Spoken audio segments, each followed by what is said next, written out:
So there are a couple of tools I want to talk to you about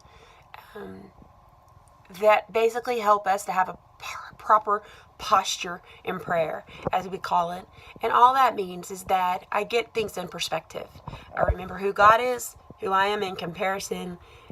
As I come to Him with reverence and love and understanding that He is the one that is sovereign, not me. He's God, that I'm not, as the song says, and as we know from His Word. So one of the verses that impacted Rob and I years ago, we had to memorize a verse each week in something called Crown Ministries. And the first week or the second week, this passage, and I've never forgotten it. Some of you have probably heard me quote it before because it has impacted me so much. And it's 1 Chronicles 29, 11, and 12. This is a prayer of David, and David is establishing who God is in this prayer. So it goes like this. Yours is the mighty power and glory and victory and majesty.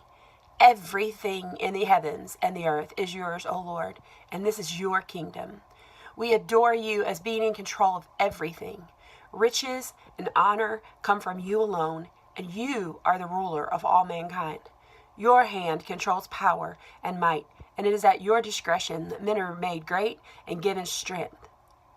I forgot to say that comes from the Living Bible version, because that's the version that we learned it from, and the words were so impactful to me. So as we prepare to pray, we must have our hearts focused on who God says that He is from His Word, not who we want Him to be, not the God that we've made up in our own minds, but the God that He says that He is from His Word. So there's an acrostic that many of you have probably heard before and hopefully used, but just in case, I wanted to share it with you. It is based on the word Acts, A-C-T-S, as in Acts, the book of the Bible. And the first letter is A, adoration.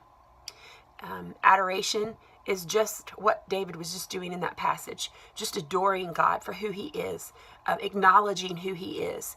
I like to talk about the attributes of God and the names of God. I actually keep a list in the back of my Bible every time I read a passage of Scripture that I see a new attribute or a new name of God. I add it to the list and the verse where it came from. It's something that you could do if you're interested.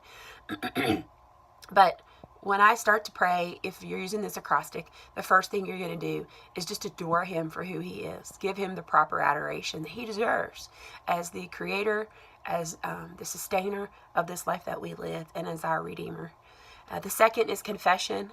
So I spend time confessing to the Lord anything that's in my life that it does not line up with who He is, of those attributes and those names that we just talked about.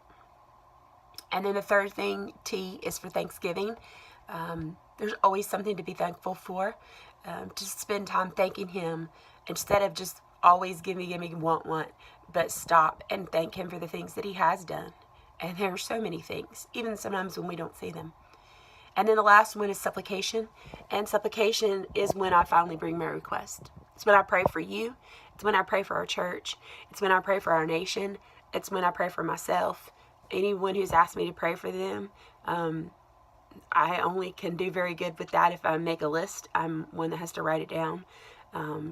So I make a list, and the list might look totally different every day, or a lot of the names may stay the same for a while. And eventually I go back and mark when the prayers are answered. Sometimes the prayer was answered because the person's in glory. They're not on this earth anymore. And even if that wasn't what we were hoping for, it's an answer, because He took them home to glory.